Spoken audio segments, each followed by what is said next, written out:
Magandang araw sa inyong lahat.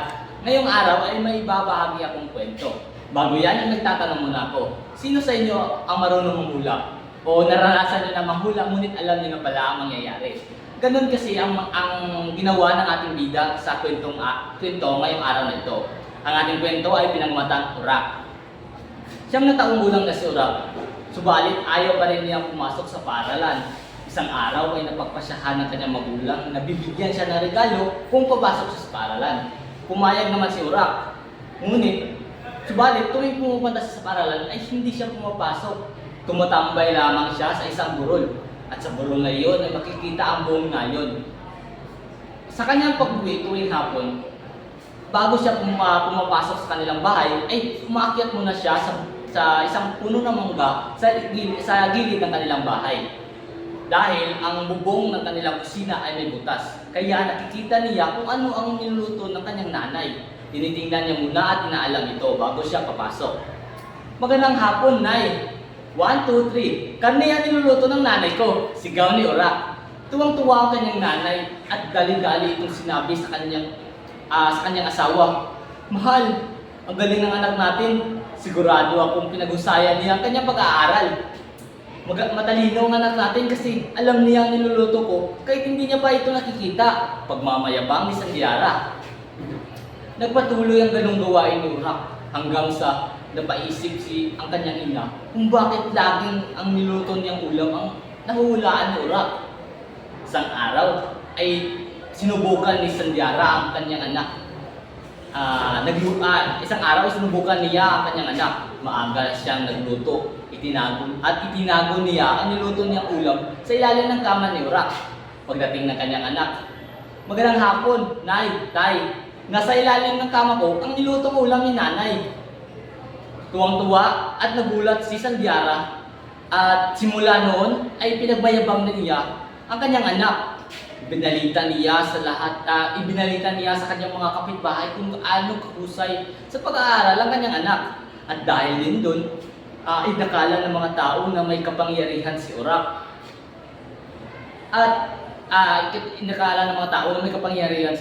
Urak hanggang sa umabot sa kapitan ng nayon ang mga sabi-sabi tungkol sa batang si Urak. Umaga ng Sabado ay nagulat si Sandiara nang makita niya na maraming mga tao ang bumisita sa kanilang bahay. At mas ikinagulat din niya na makita niya si Kapitan Mawi, kaya nagmadali itong maglinis sa loob ng kanilang bahay. Magandang umaga po, Kapitan. Mabuti naman po at napadala kayo sa aming kubo. Nahihiyang pagbati ni Sandiara. Kamusta kayo rito? Ang anak mo, nabalitaan ko na magaling daw manghula ang anak mo. Sa totoo lang siya talaga ang sadya ko, kaya ako napadalaw. Mayroon lang sana akong ipapakiusap sa kanya. Pagpapaliwanag ng Kapitan. Ayos lang po kami. Ang anak ko ay nasa loob. Sandali lang po, tatawagin ko lang. Sagot naman ni Sandiara. Anak, halika muna rito. Gusto ka raw makausap ng Kapitan. Pakiusap ni Sandiara sa kanyang anak. Tinabahan si Urak. Ngunit wala na siyang magagawa. Lumabas siya at nakipag-usap sa Kapitan. Magandang araw po. Magandang umaga po, Kapitan. Pagbati ni Urak. Magandang umaga din, Iho. Nabalitaan ko kasi na mahusay ka raw manghula. Nawawala kasi ang aking singsing. At mahalaga yun. Mahalaga sa akin yun. Magpapatulong lang sana ako sa iyo. Bibigyan kita ng pera kung mahulaan mo kung saan o kung sino ang nakakuha ng aking singsing. Magpapaliwanag ng Kapitan. Pumayag naman ito. Payag po ako, pero kung pwede, sa inyong bahay po natin ito gagawin. Mamaya na po ako pupunta sa bahay ninyo dahil kakausapin lang muna ako ni Nanay. Pagdadahilan ni Urak. Sige, ipapahintay na lang kita kay Lukman upang maihatid ka papuntang bahay. Huwag kang mag-alala, sa lahat ng mga tao ko ay siya ang pinagkakatiwalaan ko. Pag-uunawan ni Kapitan. Umuwi na ang Kapitan at naghintay naman si Lukman sa labas ng bahay nila, Urak. Sa loob ng kanilang bahay, Nay, mayroon po sana akong pakiusap sa kanya. Sa inyo, magtiwala po kayo sa akin dahil para sa pamilya natin ito. Pag alis namin mamaya, sunugin mo ang lahat ng libro ko. Pabulong na pakiusap ni Urak. Gusto magalit ni Sandiara sa kanyang anak, ngunit nakita niya sa mga mata ni Urak na kung gaano ito kaseryoso. Alam niya matalino ang kanyang anak, kaya naniwala at pinagkatiwalaan niya si Urak. Lumabas na ng bahay si Urak at nagpahatid na kay Lukman. Pagkalipas ng ilang minuto, paglalakad ay nagsalita si Lukman. Urak, malapit na tayo sa bahay ng kapitan. Paalala ni Lukman. Sandali lang po dito. Babalik lang muna ako sa bahay kasi nasusunog po ang mga libro ko. Pagdadahilan naman ni Urak. Tumakbo ng mabilis si Urak at hinabol naman ito ni Lukman. At pagdating nila ay nakita nila ang mga nasusunog na mga libro. Nagulat si Lukman at naniwalang totoong manghuhula ang kasama niyang bata. Sandali lang nilang pinagmasdan ang mga abo ng libro at bumalik na sila sa paglalakad papuntang bahay ni Lukman. Hindi pa sila dumarating ay biglang umiyak at nagsalita si Lukman. Urak, ako ang nakita sa singsing ng kapitan. Putang na loob, huwag mo akong isumbong sa kanya. Baka ako'y kanyang ipakulong. Alam kong ireregalo ng kapitan ang pinakamalaking niyang pato. Kaya ipinakain ko sa pato ang kanyang siksik. Pakiusap ni Lukman sa bata.